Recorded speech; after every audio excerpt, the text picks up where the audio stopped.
1절에서 17절. 네. 교독하도록 하겠습니다.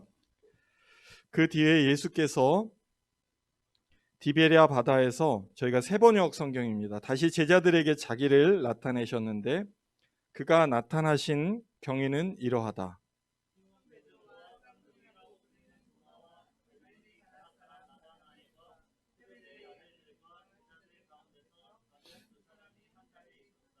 시몬 베드로가 그들에게 말하기를 나는 고기를 잡으러 가겠소 하니 그들이 우리도 함께 가겠소 하고 말하였다.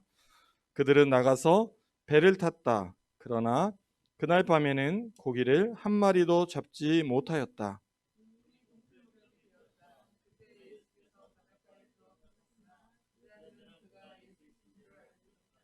그때 예수께서 제자들에게 물으셨다. 얘들아, 무얼 좀 잡았느냐? 그들이 대답하였다. 못 잡았습니다.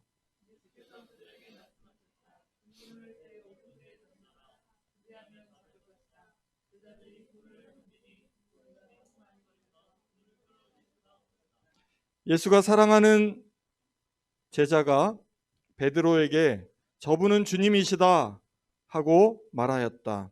시몬 베드로는 주님이시라는 말을 듣고서 벗었던 몸에다가 겉옷을 두르고 바다로 뛰어내렸다.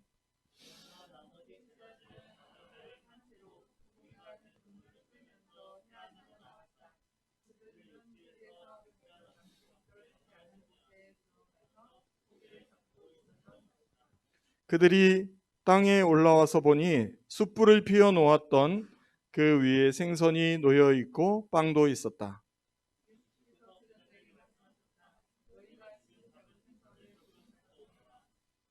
시몬 베드로가 배에 올라가서 그물을 땅으로 끌어내렸다.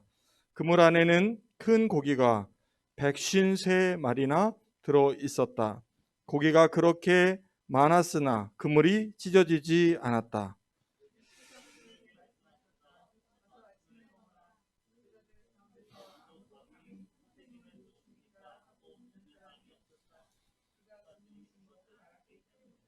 예수께서 가까이 오셔서 빵을 집어서 그들에게 주시고 이와 같이 생선도 주셨다.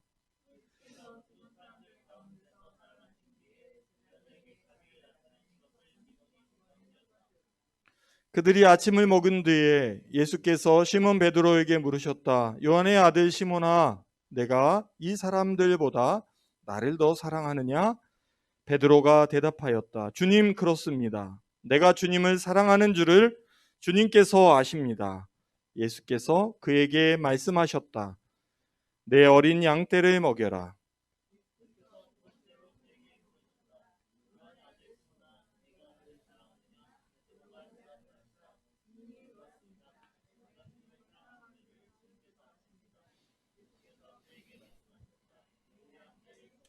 함께 읽겠습니다. 예수께서 세 번째로 물으셨다. 요한의 아들 시몬아, 내가 나를 사랑하느냐?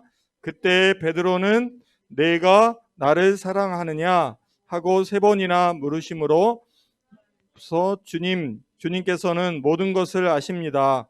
그러므로 내가 주님을 사랑하는 줄을 주님께서 아십니다 하고 대답하였다. 예수께서 그에게 말씀하셨다. 내 양떼를 먹여라. 아멘. 오늘은 예수님께서 부활하신 날입니다. 예수님께서 부활하신 날입니다. 아멘. 큰 소리로. 예, 반갑습니다, 여러분. 제 이름은 이렇게 소개해드렸듯이 알렉스입니다. 제 한국어 이름은 최성조, 미국의 성조, 그 국기 이름을 뭐 그 뜻은 아니지만 거룩성자를 우리 부모님께서 또 사용하셔서 이름을 지어주신 한국어 이름이 있습니다. 저는 요즘 이제 선거철이니까 이렇게 한번 소개를 해드릴까 싶습니다. 저 또한 대전의 아들입니다. 저는 지난 1975년도에 자양국민학교에 입학을 한 추억이 있고요. 유치원을 이곳에서 다니면서 저희 부모님께서 평신도이시지만 부모님과 함께 회덕중앙교회를 다녔었던 유년의 추억이 있습니다. 이 정도면 대전의 아들 맞습니까? 제가 알렉스라는 이름을 갖게 된 배경은 아주 간단합니다. 사실 여러분, 이름이라는 것은 스스로 지어주면 별로 의미가 없습니다. 이름은 지어주는 자가 있고요. 이름을 지어주시는 분과 이름을 받는 자 사이에는 아주 특별한 관계가 생길 수밖에 없는 그러한 법칙이 항상 따릅니다. 그렇기 때문에 이름을 짓는 것은 굉장히 중요합니다. 그래서 성경에서도 여러분 아시죠? 하나님께서 아브람이라는 사람에게 너는 이제 아브라함이다라는 새로운 이름을 주셨고요. 또 그 야곱에게도 그렇죠. 너는 야곱이 아니라 이제부터는 이스라엘이다라는 새로운 이름을 주셨습니다. 이와 같이 하나님께서 새로운 이름을 주시고요. 그 이름을 주실 때에는 항상 아주 특별한 관계가 만들어지는 놀라운 모습들을 보게 됩니다. 그런데 안타깝게도 저는 이 영어 이름을 제 스스로 지었습니다. 호주라는 곳에 이민을 갔어요. 제가 초등학교 6학년 때 이민을 갔어요. 이민을 갔는데 호주라는 곳은 아직 백호주의 정책을 피고 있었던 나라였고 동양인들을 이제 길거리에서 보는 것들이 익숙하지 않았었던 시절이었기 때문에 제가 호주에 도착했을 때에는 사람들이 그냥 자연스럽게 그냥 대놓고 놀리는 이런 문화가 있었어요. 그리고 제 이름이 자 보세요. 성조. 따라서 해보세요. 성조. 그래도 잘하시네요. 여기 와서도 이름이 어떻게 되세요? 성조하면 승조. 이렇게 철자법을 좀 한국 분들도 딱 들렸을 때에 그 이름에 대한 철자법들이 가물가물하시는 아주 그러한 독특한 이름인 것 같습니다. 호주인들은 어떻겠어요? 제 이름을 발음을 못하는 거예요. 얼마나 그 이름 갖고 놀렸는지 몰라요. 숭쌍숭 별이별 이런 그 나름대로 이제 중국인 흉내를 낸다고 하면서 막 놀리는 거예요. 학교를 갔는데 너무 화가 나잖아요.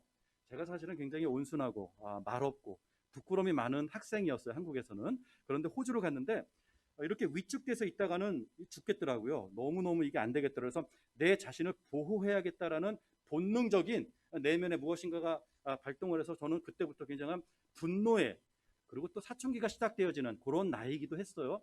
이 분노를 배웠어요. 그래서 그때부터 싸움을 엄청나게 많이 불가피했던 것 같아요. 왜냐하면 그 호주인들은 서양식의 싸움 방식은 딱 가서 이렇게 몸으로 이렇게 들이대면서 입으로 싸우는 거예요. 입으로 한참 도발한 다음에 그 다음에 한번 밀어요.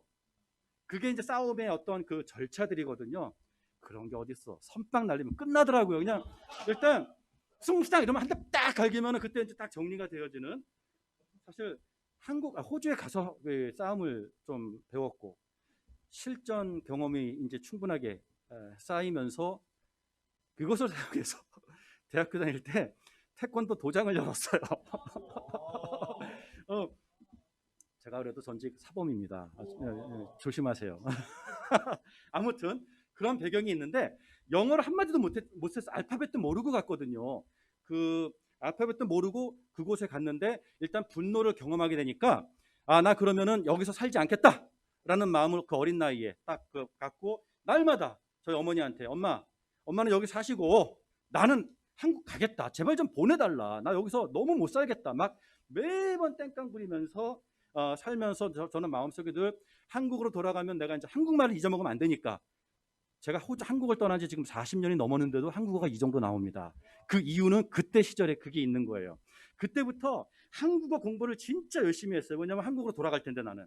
그래서 그 당시에 그 또 이민 사회니까 한국어 책을 구하는 게 참 힘들어요. 그런데 어떻게 하다 보니까 신동아라는 책을 마침 구하게 됐는데 신동아는 옛날 책으로 굉장히 두껍고 기사가 이렇게 써 있는 책이에요. 이렇게 써 있는 게 아니라 그걸 날마다 읽으면서 그리고 성경책 있지 않습니까?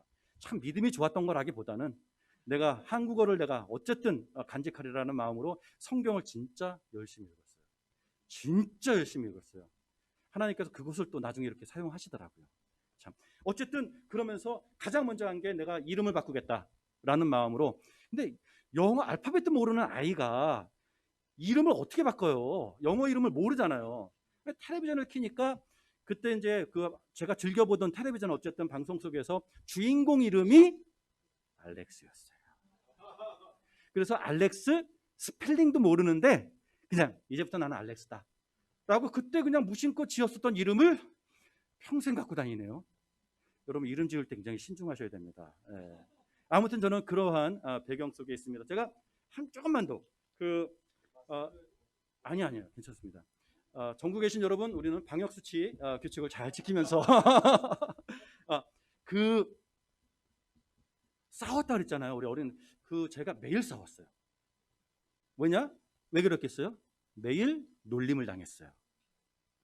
수업 시간에 공부하다가도 누가 이제 헤이 딱 쳐다보면 이렇게 놀리는 거예요. 그때 한국 같았으면 그냥 이랬을 텐데 살아야겠다라는 그것 때문에 누가 딱 이러면 선생님이 가르칠 때도 벌떡 일어나서 걔한테 가서 한 대 내리꽂고는 와서 이제 딱 펜을 잡아요. 근데 사람이 그러면 감정이 확 뒤집어지잖아요. 그러면 이제 아무것도 안 보여요. 그러면 그냥 수업 중간에 가방 딱 들고 그냥 나가서 학교를 거의 매일 자발적 거의 하여튼 타의에 의해서 그렇죠. 이 분노로 인한 땡땡이를 매일 쳤습니다. 그러면서 나는 스스로 정당화시켰죠. 나는 어차피 한국 갈 사람이고 얘네들의 언어는 난 배우지 않을 것이고 고로 난 여기 의미가 없다. 매일 땡땡이를 쳤어요. 자, 제가 초등학교 6학년 때 가서 중학교 입학하고 중학교 2학년, 중학교 3학년, 중학교 3학년 6월쯤 되니까 그날 성적표라는 것을 처음으로 받아봤어요. 왜 그랬을까요? 그날따라 성적표를 나누어주는 그날 땡땡이를 안 친 거예요. 성적표 받고 땡땡이는 쳤습니다. 아무튼 성적표라는 걸 받았어요. 그래서 이제 기대에 차서 이렇게 열어봤죠. 전 과목 빵점, 전교 꼴등. 왜냐? 나 시험을 본 적이 없거든. 땡땡이 치느라고. 그러니까 선생님들이 나를 평가할 수 있는 기준이 없었기 때문에 모든 게 빵점이었어요. 그 전까지는 괜찮았어요. 이유가 있었어요. 나는 한국 갈 거니까. 그런데 빵점을 딱 보는 순간 처음 느낀 거. 예배 시간에 참 안 좋은 단어를 써서 죄송합니다. 쪽팔리다 라는 생각이 확 오는 거예요. 그래서 딱 보는 순간 그날 교무실로 찾아갔습니다. 찾아가서 안 되는 영어로, 야, 호주에 온 지 그때가 이제 4년 됐나 싶었는데도 영어를 못하는 거죠. 왜냐면 난 배울 생각이 없었으니까. 교장선생님 찾아가지고는 안 되는 언어로 우리 부모님이 이사 갔다. 고로 그 이사한 곳 근처에 있는 학교로 전학을 가야 된다. 옮겨주세요라는 그런 소통을 했어요. 그때 내가 옮기고자 했었던 학교는 물론 이사 안 갔죠. 그냥 거짓말을 한 거고, 옮기고 싶었던 학교는 아주 똑똑한 제 친구, 저랑 같이 이민을 비슷한 시기에 온 또 하나의 한국인 친구가 있어요. 지금도 친분이 있는 아주 친한 친구가 있는데 그 친구가 다닌 학교로 가고 싶었어요. 왜냐? 그 친구는 영어 배운다고 첫 1년은 떠듬떠듬 하더니 호주에 도착한 이듬해 2년째서부터는 영어까지 포함해서 전교 1등이야. 이야, 하여튼 천재. 지금 이제 그 마취과 의사를 하고 있는데 호주에서 엄청난 천재예요. 그러니까 내가 이제 그때 나는 전교 꼴등이지만 이제 이것으로 인해서 내가 쪽팔리다라는 것을 경험했으니까 일단 걔가 있는 대로 가야겠다 라는 생각에 그 학교 이름을 대면서 난 그쪽으로 보내달라고 했고, 그 학교로 그 다음 날 갔습니다. 그래서 학교로 옮겨달라고 이제 교장 선생님한테 얘기를 하고 이제 그 집으로 갈 때 쇼핑몰에 들려가지고 그쪽 학교 유니폼을 내가 딱 사가지고 집으로 돌아가서 어머니 내일부터는 저쪽 학교 다닙니다 라고 말씀을 드리고 그 학교로 갔어요. 그 학교를 딱 갔는데 아주 놀라운 일이 벌어집니다. 그 교무실에서 이제 내가 왔고 이제 고지서 뭐 통지표나 뭐 이런 게 이제 왔을 거 아니에요. 딱 열어봤는데 그 사람들도 깜짝 놀란 거예요. 모든 과목이 빵점이네. 그러니까 자기네들도 교사 생활을 평생 하시면서 이런 학생은 처음 본 거죠. 그러니까 갸우뚱거리면서 아마 그렇게 추측을 하신 것 같아요. 전산망에 에러가 있나 보다. 이럴 리가 없는데. 이러면서 저한테 그럼 어떤 반에 갈래? 이러시더라고요. 왜냐하면 호주에서는 그때 지금 실력별로 반이 나눠지는. 그래서 우수반은 일반, 좀 못한 애들은 뭐 이렇게 반 서열이 있었어요. 그래서 나는 내가 아무개 친구인데 거기 전교 1등 하는 내가 아무개 친구다. 일단은 걔네 반에서부터 시작했으면 좋겠다. 선생님도 아무개 친구라니까. 그 애는 그 학교 영웅이거든요. 그래서 걔 반에 다 넣어줬네요. 영어까지 A반에 들어간 거예요, 제가. 알파벳도 가물가물한데 떠듬떠듬하는 아이가. 그래서 그때부터 뭐냐면 이제 새로운 두려움이 생겼어요. 여기서도 내가 뽀르기 나서 밑에 반으로 밀리면 그 쪽팔린 그 수모감은 내가 못 견딜 것 같다라는 두려움 때문에 그때부터 정말 생존을 위한 공부를 시작합니다. 주님의 은혜로 그래도 밀리지 않고 그 반에서 졸업을 했어요. 하여튼 그러한 인생의 변화가 있었던 이민의 그 과정들이 있습니다.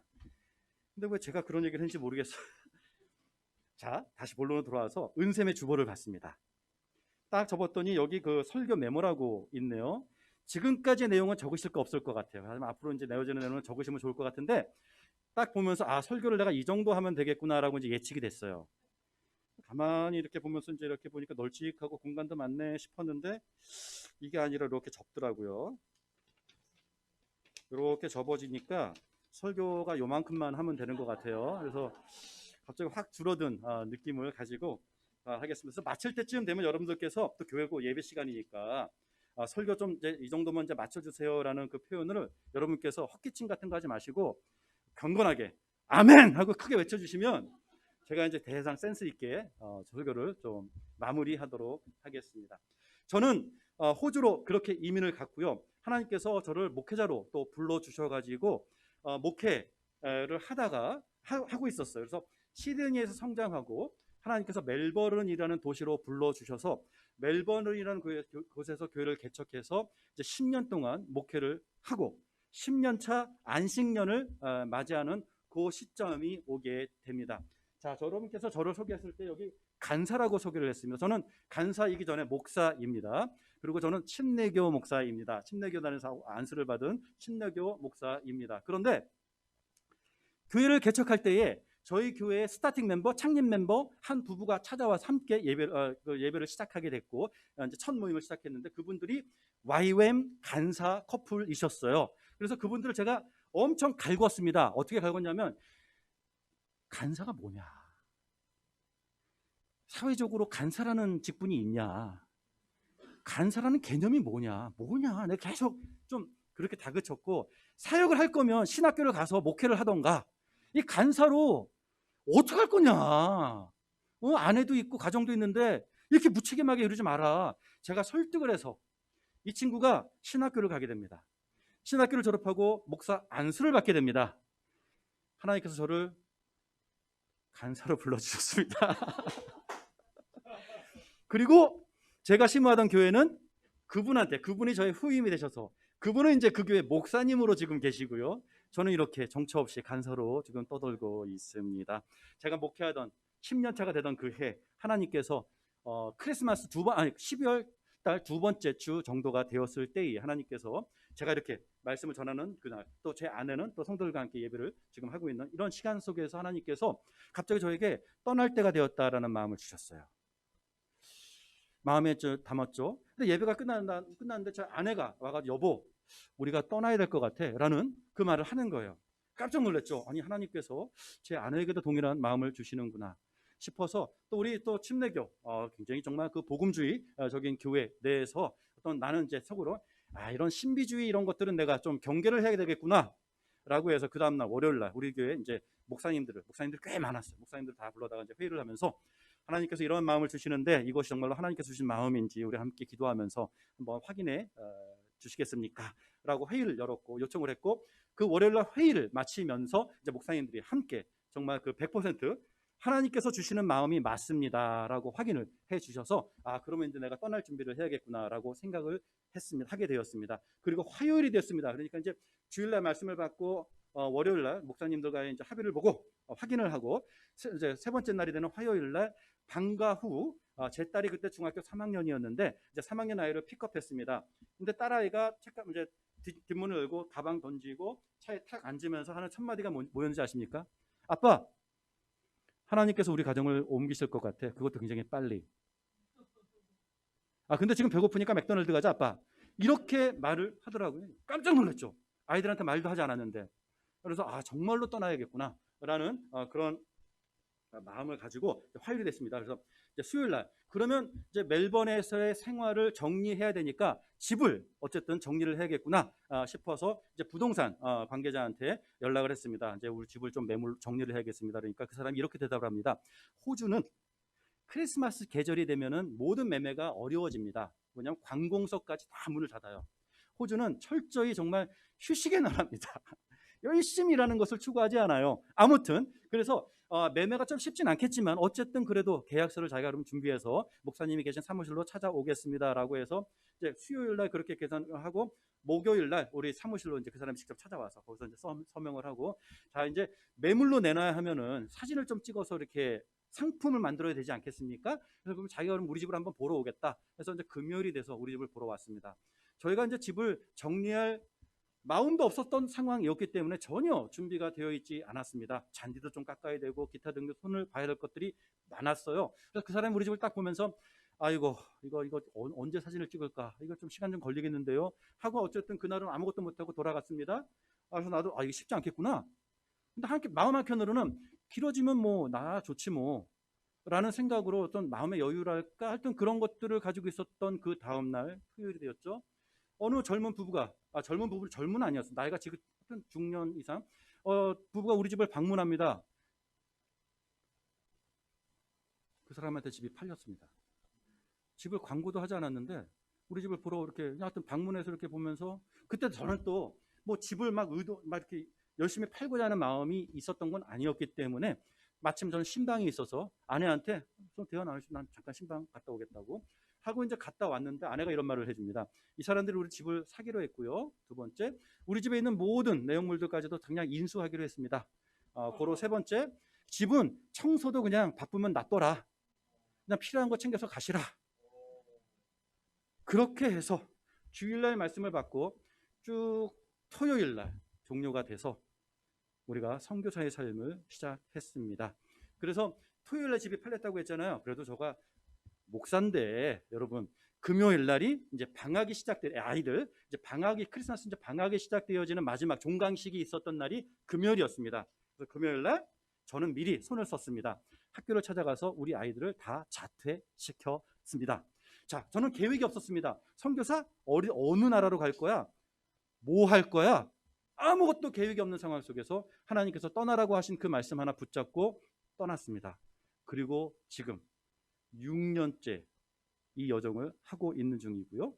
그 여정 중에 여러분들을 만나게 되었습니다. 저는 교회의 지원을 받지 않고 자비랑 선교사, 여러분 자비랑 선교사, 사실 그냥 무소유 또 아무런 소득도 없는 노 인컴 삶을 6년 차 이제 살고 있습니다. 여러분 빈털터리의 예산으로 저희는 떠나자마자 가장 먼저 간 곳이 녹음되는 곳이라 좀 그렇지만 38선 위에 있는 그쪽 우리의 언어를 구사하는 그곳을 가서 우리 아이들과 다 함께 여러 도시들을 다니는 그것으로 우리 6년차의 그 부르심을 시작했습니다. 그 이후 아까 시국도 여러 곳을 다니고 그 위에 있는 몽골리아 또 여러 군데 다니고 그 북경에서 울란바토르까지 한 30여 시간의 기차 타고 쭉 다니기도 하고 정말 하나님 앞에서 정말 열방을 누비고 다니는 그러한 신나는 삶을 살았습니다. 여러분 그러나 그때마다 우리는 예산이 제로였기 때문에 항상 필요한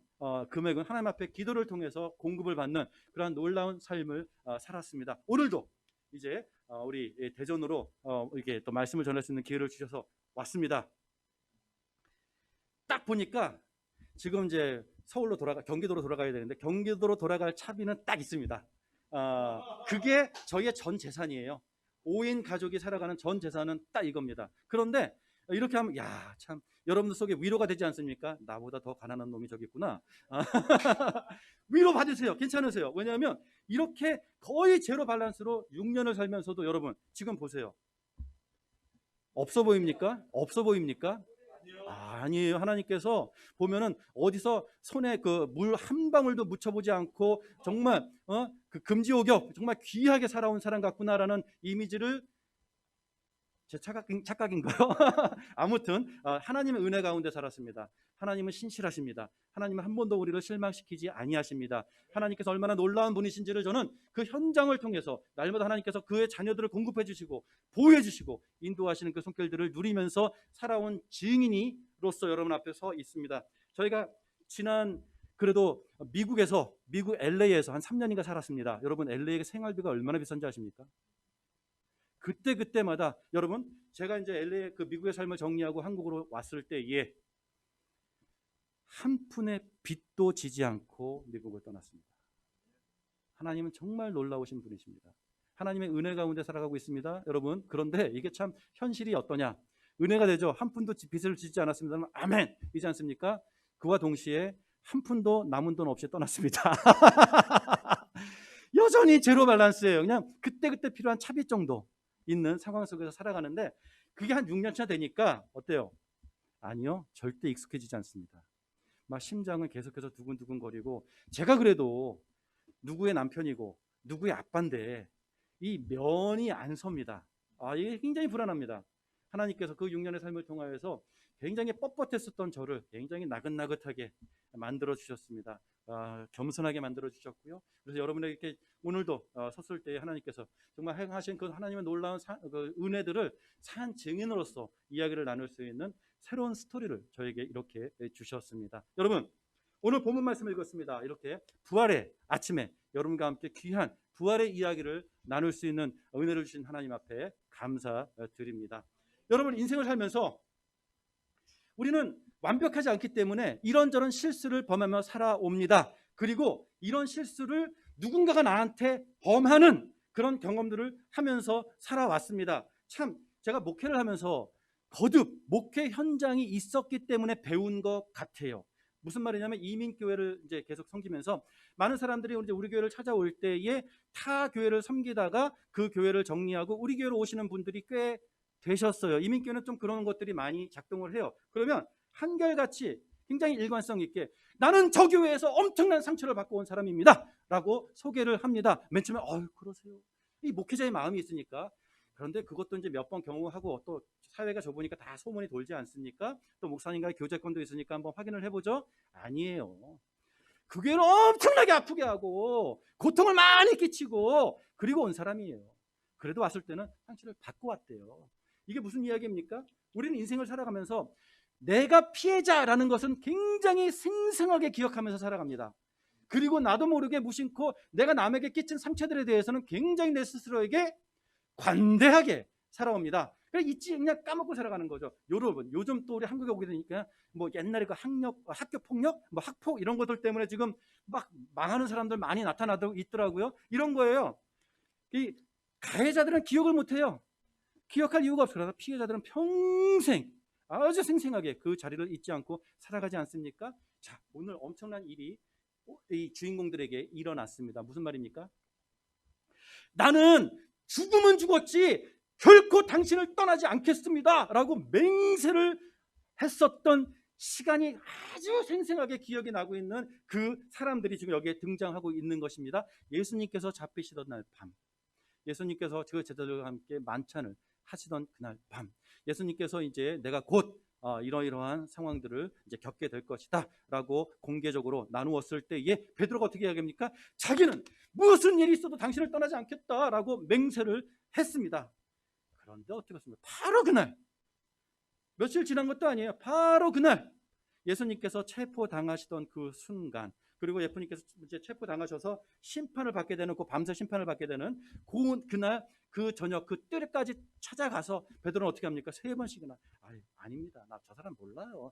모른다니까. 내가 맹세했고 저 사람이랑 아무 관계 없다니까요. 저 사람 몰라요. 라고 했습니다. 누가복음을 보게 되면 그것이 굉장히 더 입체적으로 기록이 되는데, 3번째 이렇게까지 맹세했고 나는 그 사람을 모른다라고 외치는 순간 예수님께서 그 앞에서 고개를 돌려서 그 베드로와 눈을 맞추셨다고 얘기합니다. 베드로가 3번 부인하는 그 순간 예수님과 눈이 마주쳤어요. 얼마나 놀랐겠습니까? 스스로도.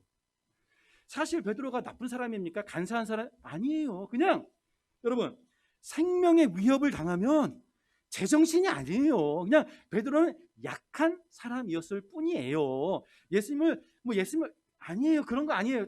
그런데 예수님께서 봤잖아요. 눈이 마주쳤잖아요. 베드로가 아차 싶었겠죠. 그래서 누가 보면 그 눈 마주침 이후에 베드로는 그 자리에서 박차 일어나서 바깥으로 뛰어나가서 대성통곡을 했다라고 기록을 하고 있습니다. 물론 그때 닭이 울었고요. 아주 생생하게 묘사가 되어져 있습니다. 자, 그리고는 예수님께서는 바로 십자가의 길로 가셨고 처형당하셨습니다. 자, 어떤 일이 일어난 겁니까? 자기가 사랑하는 그 사람을 앞에서 너무나도 큰 실수를 범했어요. 그런데 용서받을 길이 없네요. 사과할 수 있는 기회가 안 찾아오네요. 그분은 그냥 돌아가셨어요. 죽었어요. 베드로가 그 미안한 마음, 그 심정을 가지고 이제 어떻게 살아가야 합니까? 이민 생활을 제가 오랫동안 했습니다. 그리고 미국에서 좀 살았는데 여러분, 이민자들이요, 텔레비전에서 보는 이렇게 성공한 이민자들을 우리는 많이 보지만 이민자들의 대부분은 정말 정말 너무너무 힘들게 살아가요. 남의 땅에서 이 끼니를 하여튼 너무 힘들게 살아가요. 그러다 보니까 고국에서 만약에 어머니께서 위독하십니다, 이런 말을 들어도 빨리 비행기를 타고 한국까지 올 수 있는 사람들은 그렇게 많지 않아요. 부모의 장례를 지키지 못하는 자녀들이 미국에 얼마나 많은지 몰라요. 그러면 여러분, 평생 동안 나를 낳아주시고 사랑해주신 그 어머니께서 지금 아프시다는데, 위독하시는데 갈 수가 없어요. 그분을 내가 어머니를 내가 싫어서도 아니고 미워서도 아니고 그냥 나의 처절한 상황에 갈 수가 없는 거예요. 그런데 돌아가셨다고 하네요. 장례를 지키지 못했잖아요. 얼마나 마음이 아파요. 어머니를 만나서 엄마 내가 미안해, 내가 그날 가고 싶었는데 내가 이런 것들이라도 풀어내고 싶었는데 그렇게 할 수 있는 기회가 없어지면 자녀로서 그 마음이 어떻겠습니까?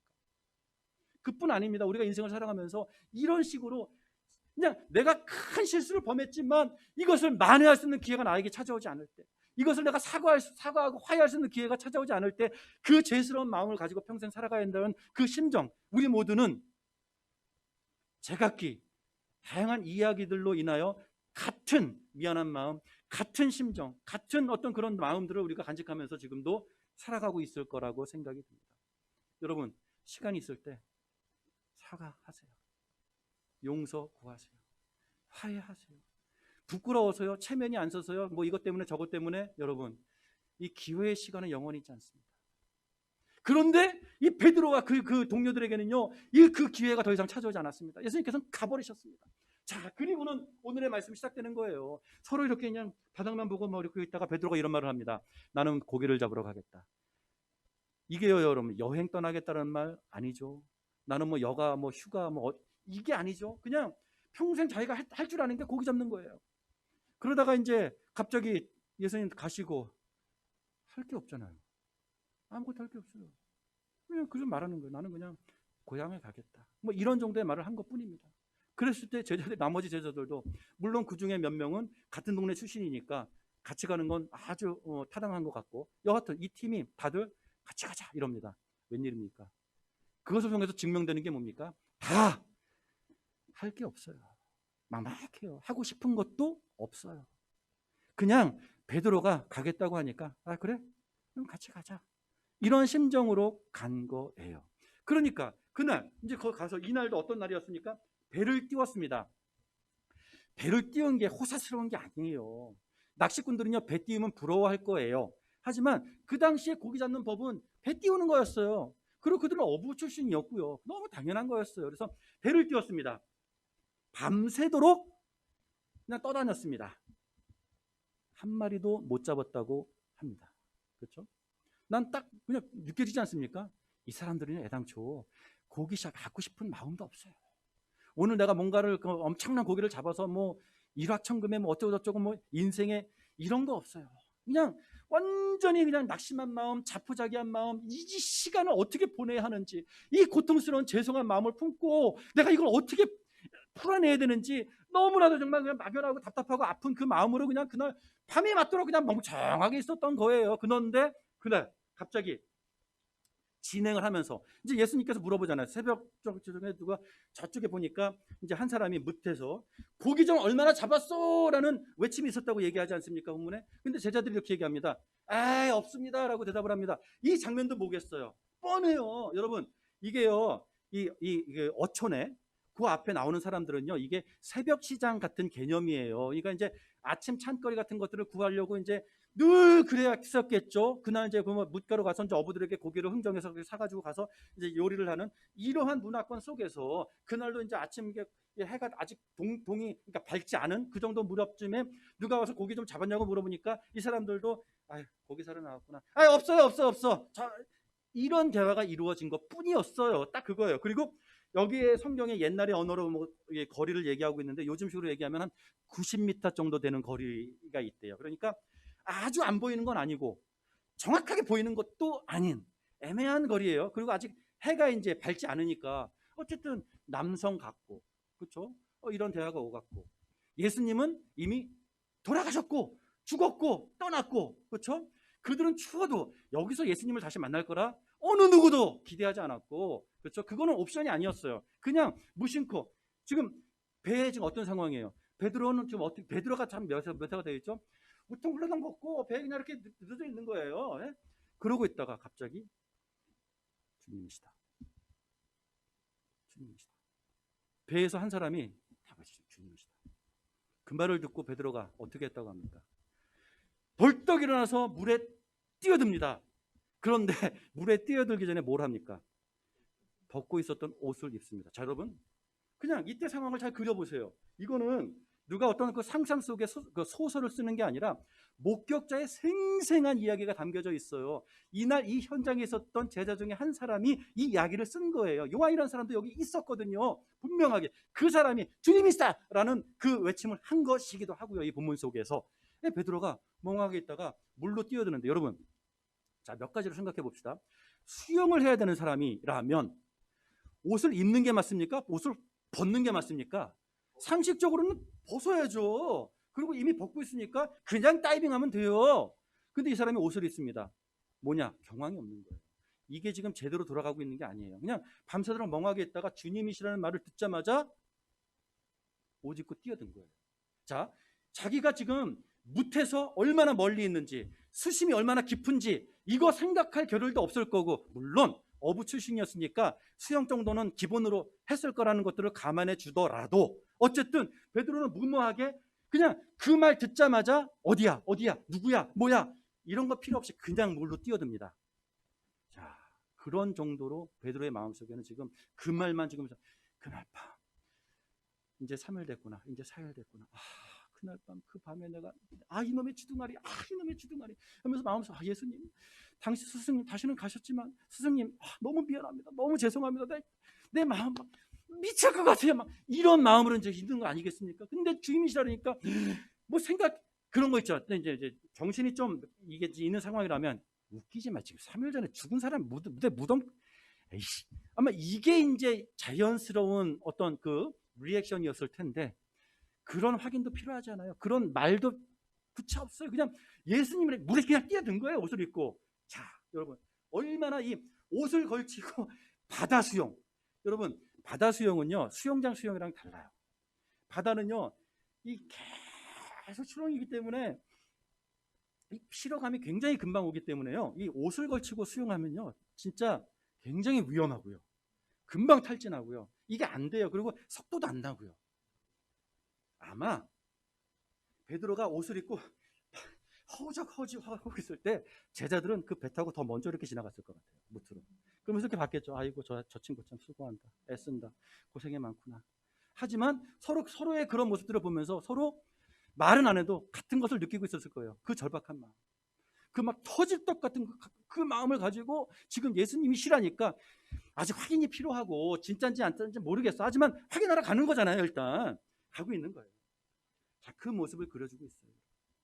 너무나도 정말 이 뭐라고 입을 언어로 표현할 수 없는 이런 막 그냥 그런 것들이 여기서 지금 그려지고 있습니다. 도착했습니다. 도착했더니 지금 어떤 모습이 그려지고 있습니까? 예수님께서 이미 불을 피워놓고 아침 식사를 준비해 놓으셨다고 성경은 기록하고 있습니다. 그런데 보세요, 여러분, 어떤 불입니까? 보세요, 본문에 보세요. 어떤 불이라고 나옵니까? 이게 굉장히 중요한 거예요. 오늘 본문을 여러분들이 연구하시면서 이게 굉장히 중요한 구절이죠. 육지에 도착했더니 어떤 불이 있어요? 자, 여러분, 숯불이에요. 이거 굉장히 중요한 정보입니다. 일상적으로 생각할 때는요, 모닥불이어야 해요. 숯불은요, 숯불을 피우려면요, 숯을 장만해서 와야 돼요. 여러분, 갈릴리 해변가에 숯을 어디서 구할까요? 숯을 구할 수가 없어요. 숯을 구해가지고 와야 돼요. 자, 이게 굉장히 중요한 단서가 됩니다.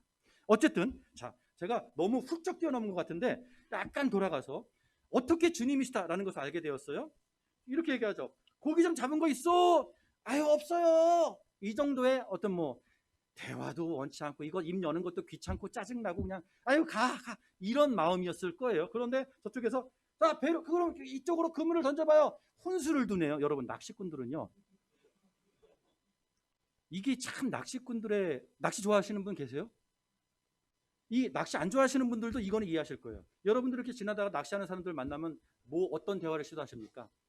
많이 잡았습니까? 요거 물어보죠. 얼마나 잡았나 물어봐요. 그럼 에이 없어요 라기도 하고 아니면 자랑하기도 하고 뭐 이런 게 딱 그런 정도인 것 같아요. 근데 또 낚시꾼들은요, 지는 못 잡으면서도 훈수 두는 건 또 잘하거든요. 미끼는 이걸로 써봐라, 찌는 이걸로 써봐라, 저쪽으로 한번 던져봐라, 이런 거 잘해요. 이 사람도 그럼 저쪽에다 그물을 던져보세요 이러네요. 아이 짜증나. 이랬을 것 같아요. 그래서 에이씨, 나 고기 잡으러 온 것도 아니고 그래서 그래도 참 착해.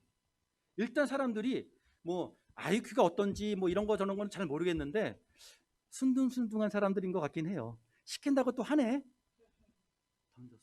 근데 맞불사 그물이 안 올라오네. 팔짝팔짝팔짝 이 감이 있잖아요. 엄청난 양의 고기를 잡았어요. 그 순간 주님이시다 외친 거예요. 연계를 해보세요. 여러분 3년 전 그날 아침 역시 이 일행은 하루 종일 어업에 종사하며 밤새도록 고기를 잡으려고 수고를 하다가 그날 엄청나게 실패를 하고 오늘은 망했다. 우리 직원들 이 직원들 어떻게 월급은 어떻게 주지? 뭔 어떻게 하지? 뭐 이런 낙심한 마음으로 묵과에 왔을 때 한 청년이 나타나서 똑같은 말을 하죠. 고기 좀 잡았느냐? 없어. 그 오른쪽으로 한번 던져보시오. 저 사람 어부야? 우리 동네에서 못 본 사람인데 뭐지? 무심코 던졌습니다. 그물이 찢어질 만큼 낚았지 않았습니까? 3년 전 그 만남. 3년 후 똑같은 만남으로 예수님께서 찾아오십니다. 그것과 연결이 될 때 주님이시다 한 거예요. 그러니까 베드로가 뭐? 하고 뛰어든 거죠. 그리고는 여러분 보세요. 이제 수영을 합니다. 이게 이제 마음 같지 않아요. 그렇죠? 마음 같지 않아요. 옷이 막 젖어가지고 무겁고 그러하지만 아마 무겁다는 생각 못했을걸요. 힘들다는 생각 못했을걸요. 왜냐? 그 마음속에는 주님, 내가 하고 싶은 말이 있습니다. 내가 해야만 하는 말이 있습니다. 좀 못다. 미치겠습니다, 주님. 주님, 잠깐만 기다리세요. 잠깐만. 내가 가서 이 말만 이 심정으로 막 갔을 거고요. 그 다음에 여러분 한 90m 되니까 몇 번 저어서 도착하는 게 아니잖아요. 나름대로 수고를 하면서 주마등처럼 그 옛날의 이야기들이 하나씩 펼쳐졌어요. 3년 전에 내가 고기를 잡고 있었을 때, 무심코 고기를 잡고 있었을 때 똑같이 예수님께서 나타나셔서 이 고기를 엄청나게 잡게 하신 그 사건을 기억 안 할 수가 없죠.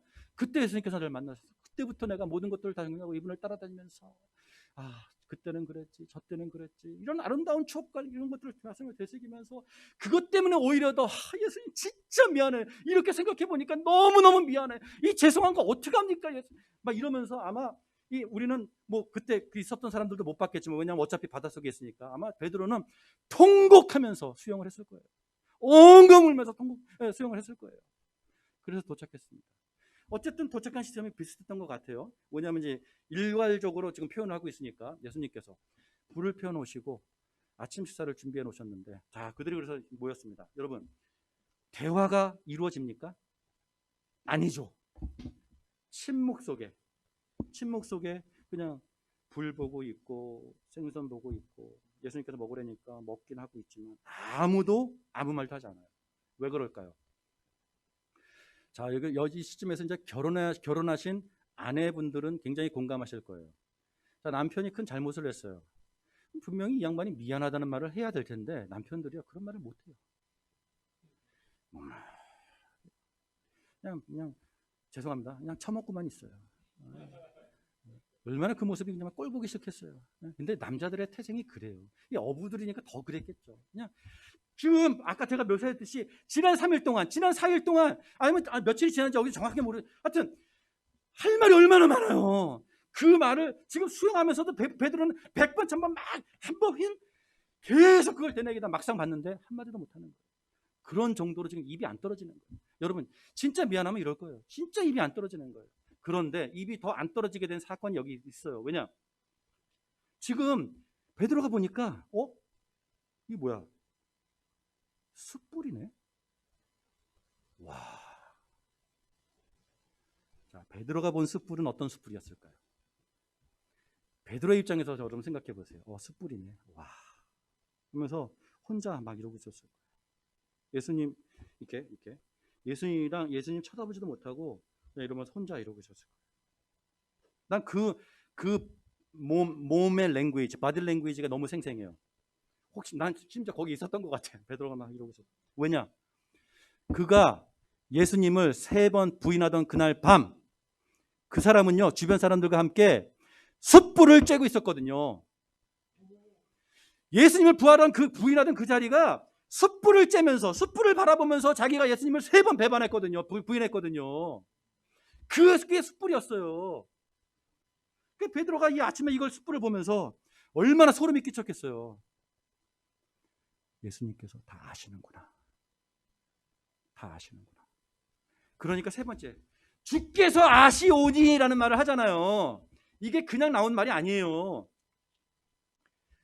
숯불을 보면서 미치겠다. 막 속을 이랬겠죠. 이제 미치겠다. 자, 식사가 마쳤죠. 드디어 첫 마디는 예수님께서. 자, 베드로를 바라보십니다. 예, 이름을 불러주시죠. 이름을 풀로 불러주십니다. 15절이죠. 어떻게 불러주십니까? 요한의 아들 시몬아. 이 사람의 정식 이름이에요. 그러니까 유대인들은요, 이름을 부를 때 뭐 성씨 이런 족보문화라기보다는 그냥 누구의 아들 이렇게 부르거든요. 그래서 바가 아무개의 아들이라는 표현이에요. 그래서 바조나 이렇게 되면은 이제 요한, 한국말로 말하면 이게 정확해요. 요한의 아들 시몬아. 그러니까 이 세상에는요, 요한의 아들 시몬은 이 사람밖에 없는 거예요. 뭐 그 동네 시몬이 한 25명 있다고 치더라도 요한의 아들 시몬은 이 사람인 거예요. 정확해요. 그러니까 시몬아 이러면 베드로가 이 확인이 필요한 게 아니라 바로 그냥 나예요. 요한의 아들 시몬아. 어떻게 물어보십니까? 첫 대화, 첫 마디의 첫 내용이 뭡니까? 이 사람들보다 나를 더 사랑하느냐. 여러분, 예수님께서 시몬아, 베드로야, 그때 왜 그랬니? 이랬으면 막 혀 깨물고 싶었을 거예요. 진짜 막 죽고 싶었을 거예요. 너 왜 그랬니? 근데 예수님께서는 전혀 그 실수, 그때 사건 전혀 그거 언급 안 하시고 딱 부르십니다. 요한의 아들 시몬아. 음성도 굉장히 차분했을 것 같아. 낭낭하게. 무슨 말이냐면 이 사람은 언어에 감정이 섞이잖아요. 톤이나 이런 게. 화나면 알죠. 저도 뭐 아내가 저를 부를 때 여보라고 부르는 것과 여보라고 부르는 거 알거든요. 이게. 근데 이제 요한의 아들 시몬아, 네가 이 사람들보다 지금 여기는요 추상적인 게 아니에요. 너 나를 얼마큼 사랑해? 뭐 이런 게 아니라 지금 여기 앉아 있는 그 사람, 이 사람들보다 나를 더 사랑하는. 이건 굉장히 센 질문이에요. 왜냐하면 다 사랑하는 사람들이에요. 다 사랑하는 사람. 이 사람들보다 나를 더 사랑하느냐? 대답을 어떻게 합니까? 그렇습니다. 내가 주님을 사랑하는 줄 주님께서 아시나이다. 베드로는 계속해서 그걸 알고 있어요. 이분은 다 알고 있다. 다 알고 있다. 내가 숯불을 볼 때 이미 내가 알아차렸다. 이분은 다 알고 있다. 예수님께서 보니까 예수님, 내 마음이 어떤지 주님께서 잘 아십니다. 이런 대답을 합니다. 예수님께서 이런 대답을 하세요. 내 양을 먹여라. 오케이. 제자들도 그 주변에서 그 말을 다 듣고 있을 거 아니에요? 베드로도 그렇고. 여러분, 뭐지? 이럴 거예요. 이게 지금 뜬금없잖아요. 예수님 양 치셨어? 뜬금없어요. 지금 교회가 있는 상황, 아무것도 없는 상황, 탈랑 지금.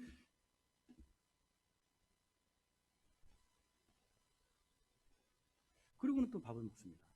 예수님께 다시 한번 똑같이 물어봐요. 야, 이게 아니에요? 다시 한번 요한의 아들 시몬아. 이 구차하거든요. 서로 다 아는 사이고, 허이, 근데 아니에요. 예수님께서는 그 공간 안에서도 다시 한번 요한의 아들 시몬아. 분명히 예수님께서는 지금 베드로의 눈을 보고 있을 거예요. 요한의 아들 시몬아, 내가 나를 사랑하느냐? 다시 한번 물어보십니다. 여러분, 처음에 들었을 때는 어쨌든 최선을 다해, 모든 정성을 다해, 진심을 다해 이제 했겠고, 두 번째 물어보면 약간 달라져요. 심적으로 이게 이제 흔들리기 시작하는 거죠. 뭐지? 이게 뭐지? 내가 주님을 사랑하는 줄 주님께서 아시나이다. 지금 이 대화보다 더 급한 대화가, 예수님, 사실은요 그날 내가 그게 아니라 이거 이렇고 저렇고 베드로는 지금 그 말을 해야 되는데 이런 예수님께서 사랑하냐. 사실 오히려 그때 왜 그랬어? 이랬으면 예수님 사실은요 뭔가 풀어야 되는데 묻지도 않고 안 묻는데 또 그 말만 하기도 또 이게 애매한데 예수님께서는 뜬금없이 사랑하냐고 물어보니까 다시 한번 너무 어렵고 예수님 주께서 나를 사랑하신 줄 주님께서 아십니다. 이렇게 대답을 합니다. 근데 거기다 대고 내 양을 쳐라. 내 양을 먹여라. 내 양을 쳐라. 세 번째, 다시 한번 요한의 아들 시몬아, 내가 나를 사랑하느냐. 이제 베드로도 이제 더 이상 이 세 번째 베드로의 대답은 약간 톤이 다를 거예요. 그렇죠? 마음에 근심하였다라고 하는 감정의 표현도 나오죠. 주님께서 모든 you know everything, 주님께서 모든 것을 아신다는 거 내가 알아요. 다 아시잖아요. 무슨 말이냐면 거기에는 내가 비록 주님을 배반했지만 배반이 의도가 아니었다라는 것까지도 주님 아시지 않습니까? 내 마음이 어땠다라는, 나 너무 무서웠습니다. 난 그날 정말 나도 죽는 줄 알았습니다. 사람이 내가 오늘 나 죽었구나를 느끼니까 내가 이게 따로 놀더라고요. 아마 이게 그쵸? 예수님께서. 근데 그것까지 다 포함해서 주님께서 모든 것을 다 아십니다. 내가 주님을 사랑합니다. 내 양을 먹여라. 여러분, 이날 이 자리에 놀라운 일이 일어났습니다. 여러분, 내가 기업이 있다면 내 기업을 누구에게 맡기겠습니까? 검증된 사람한테 맡길 겁니다. 충성된 사람한테 맡길 겁니다. 맡길 만한 사람한테 맡길 겁니다. 적어도 내가 기업을 물려줘야 되는 입장이 있다면 나의 기업은 배신자에게는 절대로 물려주지 않을 겁니다. 그것도 바로 며칠 전에 생생하게 나를 맹세하면서 배신한 그놈한테 내 기업을 물려주겠습니까? 절대로 안 그럴 겁니다. 예수님께서는 3번이나 내 양을 내가 너에게 준다.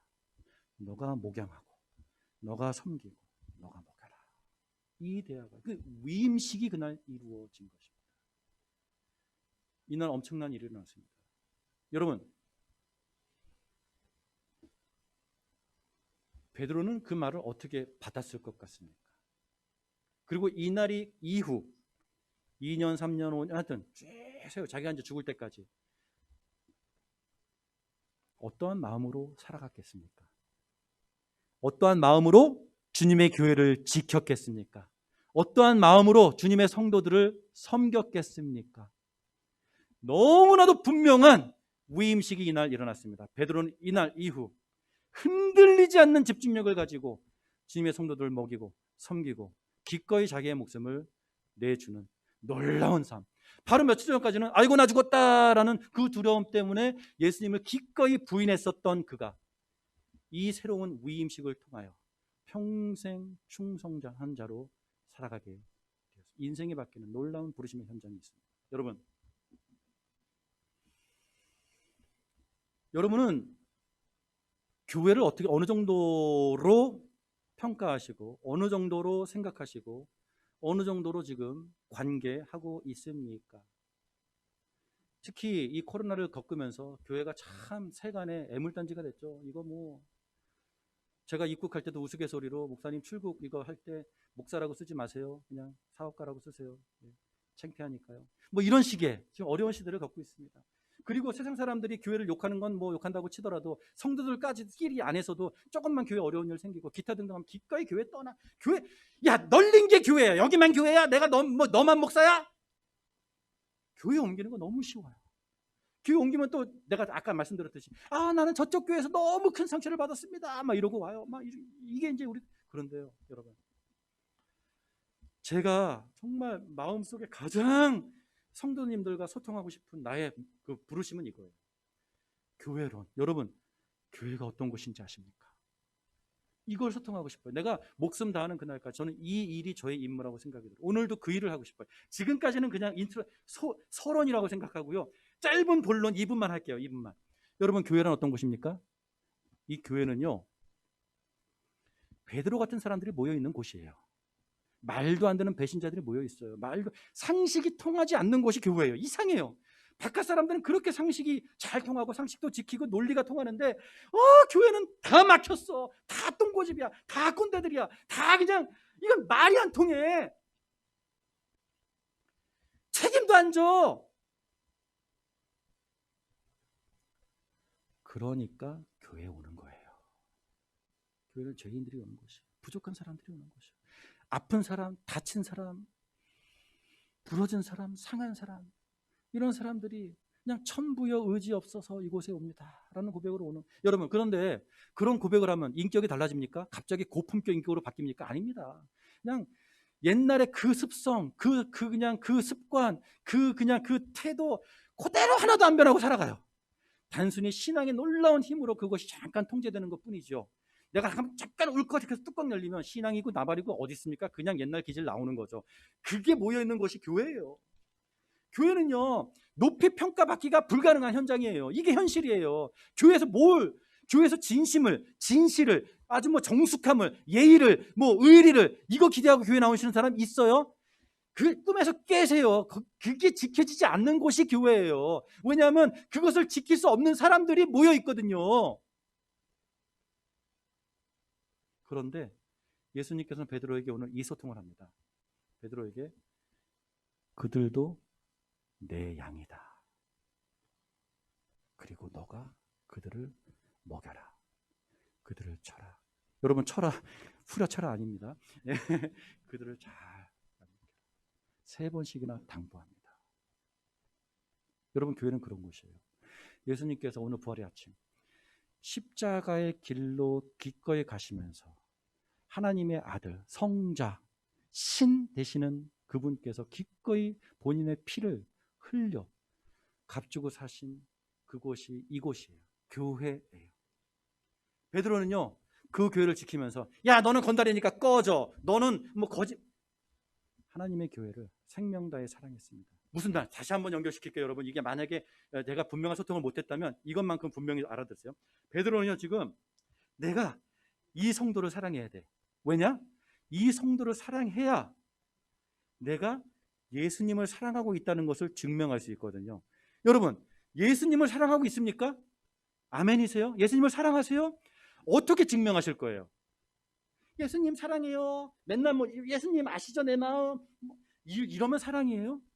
증명해야 될 거 아니에요. 내가 예수님을 사랑한다는 것을 어떻게 여러분, 이 땅에서 성도가 예수님을 사랑함을 증명할 수 있는 유일한 그 현장은 교회예요. 저 거짓말하는 성도를, 저의 입만 열면 나에게 상처 주는 그 사람을 내가 오늘도 따지지 않고 묻지 않고 판단하지 않고 사랑하겠습니다. 왜? 저 사람의 인격이 나보다 나아서? 결코 아니죠. 내가 이 사람을 사랑합니다 할 수 있는 것은 왜냐? 이것만이 유일하게 내가 주님을 사랑하고 있다라는 것을 증거할 수 있기 때문에 그렇습니다. 혹시 마음속에 교회에 상처 입었습니까? 아직도 예전에 내가 다니던 모교회, 모집사, 아무개 장로, 아무개 권사 정말 증오하고 있습니까? 용서가 안 됩니까? 어떻게 사람으로서 막 원망이 되고 막 분노가 나고 막 저주가 나옵니까? 여러분, 예수님께서는 그분을 위해서도 돌아가셨습니다. 그리고 예수님께서는 그러한 사람일지라도 내가 나를 사랑한다면 그 양 또한 너가 먹여야 된다. 너가 쳐야 된다. 너가 사랑해야 된다. 예수님께서 원하시는 거는요, 여기 안 써 있지만 이거라고 생각이 들어요. 아무개야, 여러분의 이름을 넣어보세요. 그냥 아무개, 마음속으로 아무개야, 너는 그 사람 죽기 전에 네가 먼저 죽어야 된다. 이거는 나랑 약속하자. 네가 나를 사랑한다면 그 사람 죽기 전에 네가 죽어야 된다. 한국식 표현 있죠. 너 죽고 나 죽자. 죽을 때 같이 죽어야 되고 죽을 때 제가 먼저 죽어야 되지. 하여튼 예수님께서는 그러지 않으세요. 네가 증오하고 용서 안 되는 그 집사, 그 장로, 그 성도, 그 목사, 그 목사보다 네가 먼저 죽어야 된다. 너 그거 할 수 있겠냐? 이거 물어보세요. 여러분, 예수님 사랑합니다. 쉬워요. 예수님 사랑합니다. 노래하기도 쉽고요. 외치기도 쉽고요. 요거 무용하기 정말 쉬워요. 근데요, 그 성도 사랑할 수 있어요? 그 사람 용서할 수 있어요? 그 사람 섬길 수 있어요? 평생 그 사람을 위해서 죽을 수 있어요? 이게 여러분이 할 수 있는 예수님을 사랑함의 표현이고 예수님 사랑함의 증거가 됩니다. 이게 교회입니다, 여러분. 여러분, 세상 사람들 아무리 교회를 막 욕하고 허물 다 필요 없어요. 여러분은 교회를 사랑하셔야 됩니다. 여러분은 이 교회를 보호하셔야 됩니다. 여러분은 이 교회를 지키셔야 됩니다. 목숨을 다해서. 그리고 이 성도들의 어떤 인격과 상황 상관하지 마시고 성도들 존중하시고요, 존경하시고요, 사랑하시고요, 품으시고요, 그들 앞에 무릎 꿇고 평생 섬기셔야 합니다. 이것이 하나님께서 나를 불러주신, 그리고 하나님께서 하나님을 사랑하는 방법을 나에게는 이렇게 표현해 달라고 나에게 요청하신 이 땅에서의 나이가 할 수 있는 현장이 됩니다. 부활의 아침, 예수님께서 베드로를 만나 내가 나를 사랑하느냐 물으신 그 질문은 그날 한 번에 대화로 끝나지 않았습니다. 오늘도 부활의 아침 예수님께서 이곳을 찾아오셔서 여러분에게 똑같은 질문을 하십니다. 성도님, 예수님을 사랑하십니까? 그때는요, 그게 아니에요. 그냥 이게 가장 무섭죠. 주님, 제 마음 아시죠? 이거면 끝난 거예요. 뭐냐, 내 마음에 이미 알잖아요. 나 걔 미워하고 있는 거, 그 증오하고 있는 거. 내 마음 아시죠? 그 사람 꼴도 보기 싫어요. 그 사람 이름 꺼내지도 마세요. 예수님 사랑한다. 예수님 사랑을 하는데 그 사람은 꺼내지 마세요. 딴 사람 할게요. 다음. 마치 그 투수가 이 볼 걸러내 이렇게 딱 하면 잘 마음에 드는 그거 이 골라서 할 수가 없어요. 예수님께서는 오늘도 여러분에게 하나님의 교회를 생명 다해 목숨 다해 끝까지 지키라고 말씀하십니다. 예수님을 사랑하신다면 여러분을 통하여 은샘은 부흥할 것입니다. 여러분을 통하여 은샘은 대구의 축복이 될 것입니다. 여러분을 통하여 대구를 넘어 대한민국의 축복이 될 것이고요. 통일이 되는 그날 북한의 놀라운 축복이 될 것입니다. 여러분, 평양 옥류관에 치아바타가 배달이 되는 그날까지